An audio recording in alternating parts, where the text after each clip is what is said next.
What's up? What's up? It's Dominic D'Angelo. It's a Tuesday. It's Rumor and Innuendo. I'm of adfreeshows.com, SEScoops.com, and OneTrueSportTV.com. Per usual, we have Mr. Robert Karpelis, WD Creative_ish. Robert, how are you today? Happy Tuesday. Uh-oh, you're muted. Here I am complaining about your audio, and you couldn't even hear me. Oh, now I'm hearing an echo of me on your phone. Damn it, Dom. I can fix that. Hold on. I'll let you fix that. Once he mutes himself up. There we go. Jeez.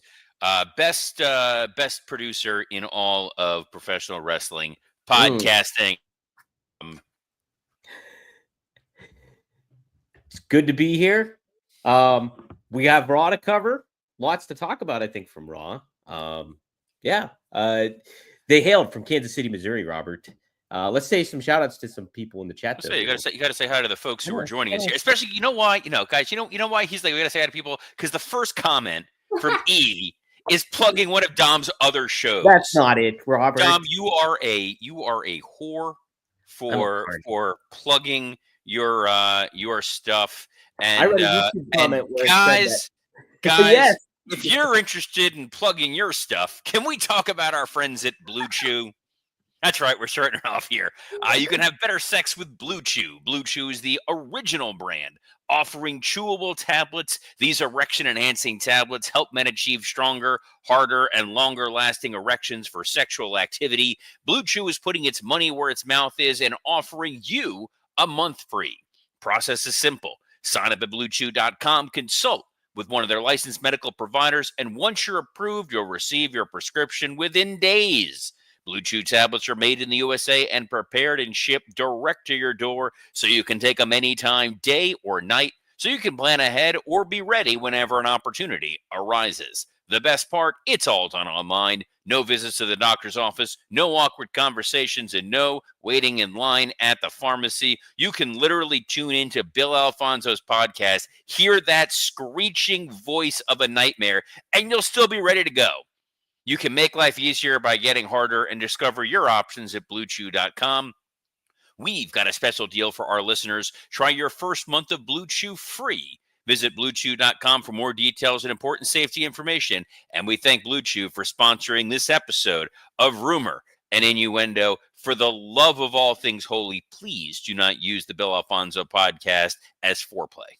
Well, you could if you want to. It starts at 7 p.m. live tonight. So yes. The option is there. Fun. No, hearing him use the word daddy, good luck. By the way, if you can still pull it off after, you are... good for you. We'll say to some of the other folks joining us here. Cammy Star says, going to be a long 2 weeks at work. Glad to catch live when I can. Glad you can be here. That's kind of the fun of the show. We do it. It's noon Eastern, so it's like lunchtime for some of you folks. But we got people joining us all over the world, morning, noon, night, late night. And then if you miss the episode live, Cammy or anybody else, there is an audio version of this podcast. You don't have to stare at Dom's incredibly ugly Jets hat. You can just... click on Spotify or Apple Podcasts or wherever you get your podcast and listen to the audio version, including that weird echo at the beginning that Dom threw out there. Joseph Wade Walters saying, morning rumor heads, Backlash already looking better than Mania. Completely agree. I said this on Working Stiff. You can take the Blue Chew banner off. Thanks, Dom. You can take there it is. Backlash is historically the best pay-per-view of the year, because you've built up all of this momentum for WrestleMania, and now the pressure is off. So you've reset the table. You're starting a new narrative direction. There's going to be fallout from your biggest show of the year, but the creative team, the production team, the talent, everybody kind of gets to relax a little bit, refocus, and move forward. Backlash is usually sneakily my favorite show of the year.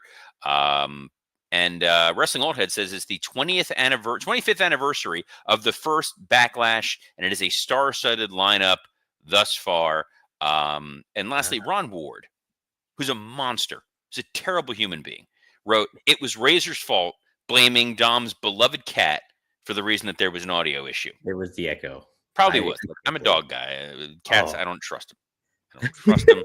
I don't like them. Also, Devin Dowling asking, McAfee's going to die, huh? No, we're not. Here's the thing. if we were getting closer to college football season, yes, Pat McAfee would die and be gone for a few months, and then be resurrected after the national championship is awarded, hopefully to the Florida Gators, and hopefully they keep Vance away from the trophy. Oh boy. Yeah, that I get that JD Vance is a wrestling fan. I understand that. I know that we've all seen the picture. Have you seen the picture of JD Vance when he was in high school? Yes, he was like Nikita Koloff. He was or dressed as the something. kid at Koloff with a bunch of NWO kids, and you went, and that's when you realize, oh no, I could have been friends with JD Vance in high school. But it's his love of wrestling that made him immediately see a trophy and go, gotta smash that sucker. Oh my god. Keep him away from cakes and popes. Every time. Yeah.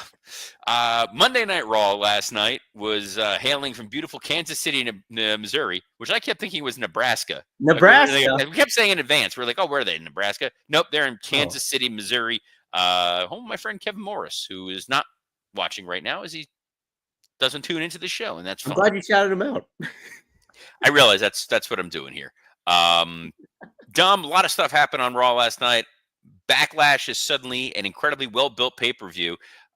Ironically enough, I believe AEW has pay-per-view coming up. They might use some of that help. Yeah, they could use a little bit. But yes, we're focusing on Raw, which was from Kansas City, Missouri. And we let off Seth Rollins, Paul Heyman, and Braun Breaker kicking it all off. And Sami Zayn interrupted their like pomp and circumstance to say, hey, Seth, what are you doing? You're being a hypocrite here, aligning with Paul Heyman. And after destroying Roman Reigns and all that stuff. And then Seth, being a friend, said, hey, we're going to give you the opportunity to get traded to SmackDown. You think about it. And they let him think about it, Robert. What did you think of this opening segment? I love that Seth Rollins is basically doing a variation of the Death Riders gimmick, and is doing it in a more compelling manner. This idea of, I didn't want to have to be the person to create the future of wrestling, but damn it, here I am. And he's treating it in this very mafia way. Not that the mafia is real; it's a myth. It's a creation of fiction, like Star Wars, or that movie Lincoln. Never happened. I But can't say anything either way about this notion of, you're my friend, I'm going to give you a pass. I'm going to create a pathway for you to get out of here, because it's clear you're not on board with me. So rather than having to crush you, I'm gonna give you the the moment here. Go to SmackDown, and this was the narrative through line throughout the show, which I liked. It was Seth is this delusional visionary, Heyman revealing that Seth does have a significant amount of power.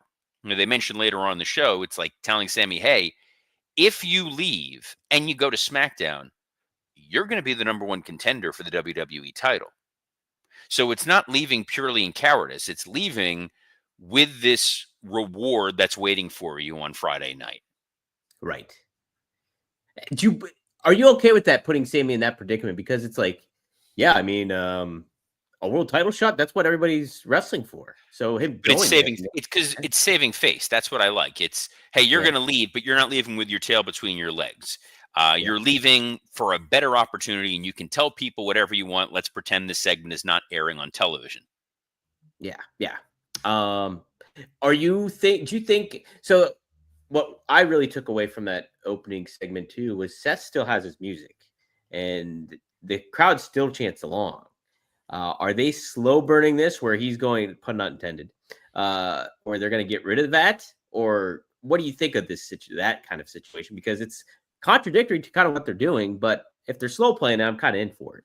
Well, they slow played it on the show. You know, in the beginning, his opening promo was old school babyface Seth Rollins. Yes. Welcome to Monday Night Rollins. I'm a visionary, revolution, blah, blah, blah, blah. Like all that other nonsense, which is fine. Paul didn't say anything during the opening segment. Braun Breaker didn't say anything. It was a babyface-ish promo from Seth where he's talking about Punk and he's talking about Roman. And I think it was a wrestling old head who said, was it me or did that entire crowd take Ambien? Yeah, there was that point early on where they were waiting for the CM Punk chants, and the fine folks of Missouri, who, Grandpa Simpson would be dead in the cold, cold ground before he recognizes that state. But they were not playing along. They forgot to chant. Yes. And I was a little surprised by that moment. However, um, we are now in a situation where Seth was gently nudging himself towards heel, that him and Sammy were having that interaction, which was, hey, I'm going to do what I'm going to do here, man. But I'm going to give you an out. And then by the end of the night, there was no question. This is a heel faction. Right. Yes. They did kind of close it out very well, I thought, on that. We'll talk about that here in a little bit. Up next, though, we had the first match, which was Robert Rhea Ripley taking on Roxanne Perez. And they protected Roxanne in this. Julia came in and meddled in the business, and Rhea Ripley won by defeating Perez by disqualification. So, did you like this? What do you think of this whole situation going on with Rhea? Her not quite being in the title picture, but she's still in the mix of things. Are you okay with this? Well, you say she's not in the title picture. Io is the one that came out to make the save for her.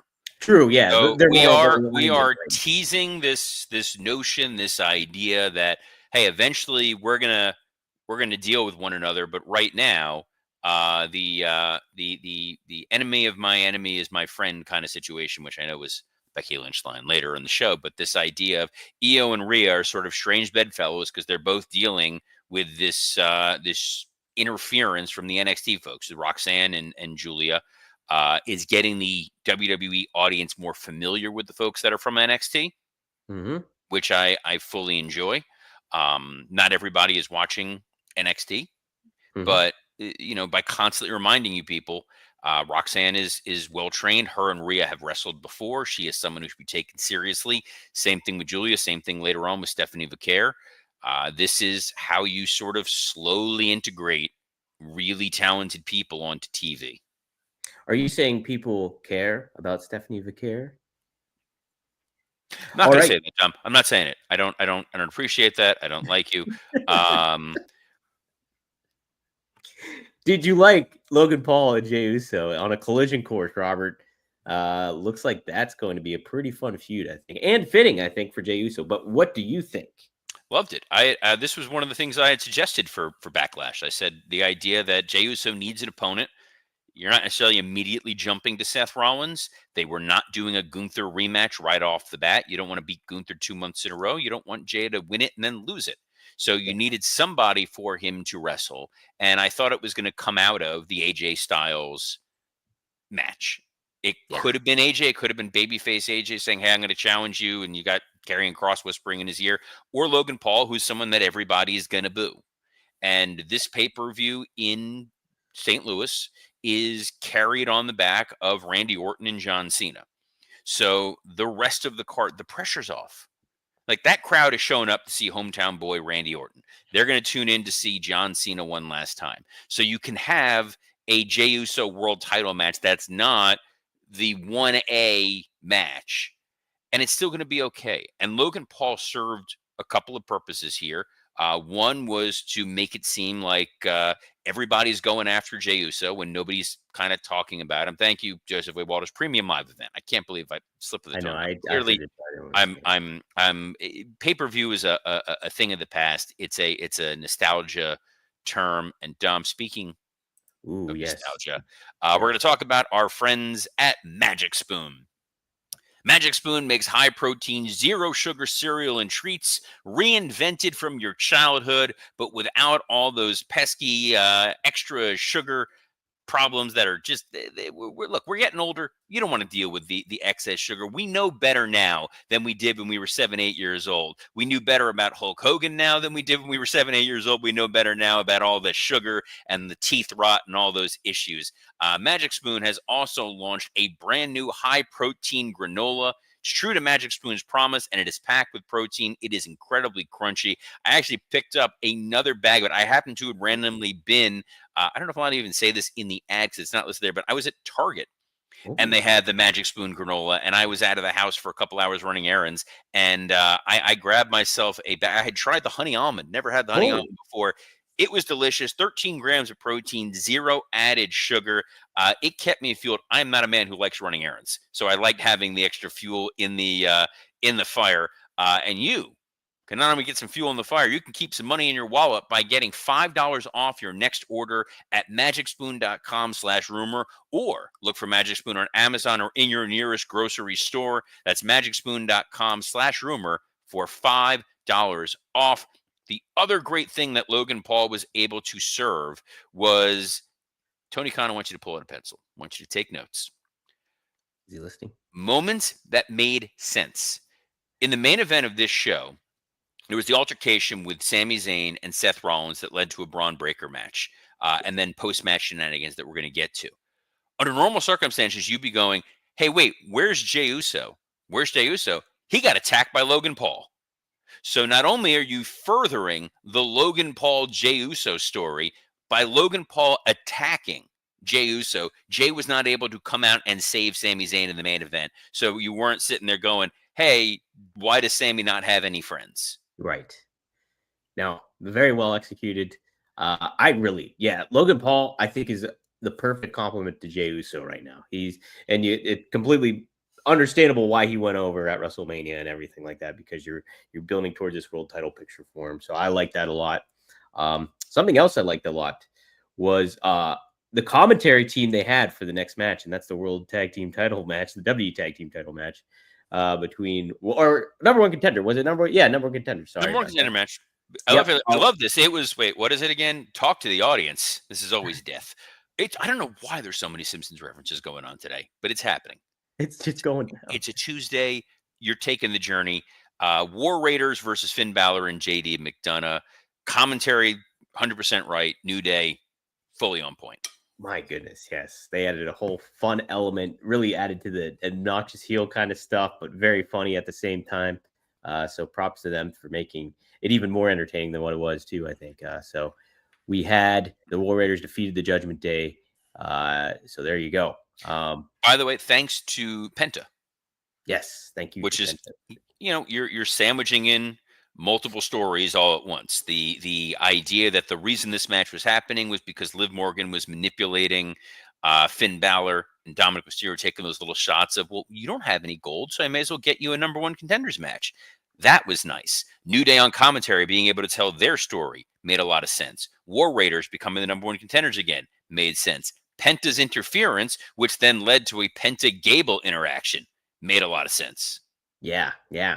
And then Penta will be able to get his hands on JD McDonough next week. But like Robert just said, he had a little confrontation with Chad Gable over Grande Americana. And he kicked him right in the chest. So we got some good stuff cooking there too, I think, with those guys. Up next, Robert, we had Becky Lynch being confronted by Lyra Valkyria. Becky cuts a very fiery promo here. And so does Lyra. I think so too. I like this segment too, Robert. Yeah, I like that you liked it enough that you named the episode after it. Yes. Becky Lynch Unhinged. Mm-hmm. It was a good Becky Lynch promo. It was a good reminder of why they let her talk, why they give her the microphone, why they give her those opportunities. It set up Lyra to be able to go in and be the angry bird that we know that she can be, as she is flung, instead of at Green Pigs, at Becky Lynch. And the outcome here is we're going to get this match at Backlash. A lot of physicality, a lot of back and forth. And I loved when Lyra is standing at the top of the ramp and she's posing with her back to the entrance and she gets attacked again. Yes. That's all I want. I want just a modicum of realism. We did get more than a modicum of realism in the Rusev promo. Yes. Man, Robert, you talk about a blending of both worlds. It was Rusev from WWE, but it was also a little bit of Miro, the Redeemer. We got a little bit of that in there too. And very compelling stuff, I thought, and well positioned for him. I wonder what he was thinking of when he said that he left and was trapped in the abyss. Yeah, I wonder that too. No idea. I like that he references the tank. I like that he references that he no longer has the lady. Yeah. I thought I read that they had gotten back together. I don't know. Are they back together? I don't. The last thing I want to do is upset him and CJ. But good for them. But yes, this idea of I will redeem you through pain, and I saw the error in my ways, so I'm going to protect you from yourselves by fixing those that are suffering from hubris and wasting their talents. Great direction for him. Great direction for Pat McAfee. I'm going to be able to touch on that briefly, Dom. Absolutely. So he stood up on the commentators table and cut quite the promo. Spoke not just of Gunther, but of his what he wants to be remembered for, and then did want Gunther in a fight. Nick Aldis, the interim Raw GM for the time Sorry, being. I have to interrupt you before we get to this. Willie Thornbrew has perhaps comment of the day. I've been a wheelchair user my entire life, and I'm willing to help Pat McAfee pick out a really nice wheelchair. Willie can say that because unlike the WWE talent, Pat, as an ESPN employee, gets tremendous health insurance. Yes. So it's going to be a great wheel. It's not going to be one of those Kramer discount wheelchairs where the brakes don't work. That's right. We're throwing Seinfeld in here too. Seinfeld too. Tuesday. Pat using language that's usually reserved for Marcus D'Angelo. That's right. There was some salty Marcus D'Angelo language on a Netflix broadcast. Dropping some mother effers. Referencing Pittsburgh. Who cares about Pennsylvania? We're very impressed. You guys can put French fries on a sandwich. Great angle. And they have the Kurt angle. Every time it's always the Iron Sheik voice. But Pat's promo was such a great Dusty Rhodes style, old school babyface promo that, when he gets straight up murdered, we're going to feel bad. Yeah. I mean, look, he even made defending Michael Cole seem like a viable position to be in. Look, getting that Michael Cole chant, that's an accomplishment in itself, I think, right there. So, dude, they got Michael Cole over between his heroic return last week and then this week. Yeah. It's quite the feat. I'm excited though for that. Gunther and Pat, no matter how they pan that out, whether Pat gets squashed, it's compelling stuff. Compelling stuff, Robert. What else were we compelled by? Can you tell I'm scrolling down to the main event? The main event. That's what we got. That's what was compelling. That's what we were compelled by. We had the Seth Rollins, Sami Zayn confrontation. Seth again begging his friend to take the pass. Sami not accepting this situation and saying, like, not only am I not accepting this, I know this is not who you are, and more importantly, I will be a world champion. Yes. There's your manifesto. And then Braun Breaker speared Sami Zayn 213 times. And they wanted one more time. Did you hear that? The crowd chanted one more time. This is I blame the WrestleMania crowd. Mm-hmm. Everyone was playing along beautifully. Our friends in Europe understood the tasks, the assignment. Now everyone wants to be snarky and cool. Just go and watch the show. Just enjoy the show. You don't have to be like, one more time. No. They've tried to program this where who's our most beloved guy? Sami Zayn. We'll feed him to Seth Rollins. The crowd's going to cheer Sami. They're going to boo Seth Rollins. Who's our most beloved personality? Pat McAfee. We're going to feed him to Gunther. So that crowd boos the hell out of Gunther. Who's the most hated man that we have on the roster to take on Jey Uso? I know, Logan Paul. They are really idiot-proofing this show. Oh, crowd wants to cheer John Cena? Let's put him against the guy who's from St. Louis, Missouri, Randy Orton. Yeah. People want to do what they want to do. That's it. It's a head scratcher. I don't get it. You're helping the wrestlers out if you boo them if they're heels and you cheer them if they're. By the way, so Cammy Star has a comment here, and he goes, "What's wrong with snarky? I base my personality on snarky. You can say that I don't believe there's any room for snark in wrestling.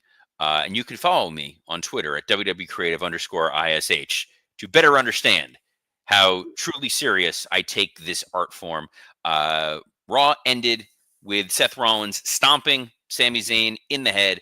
He is a damn dastardly, dirty heel. And we now get to take this journey of where this visionary group is going.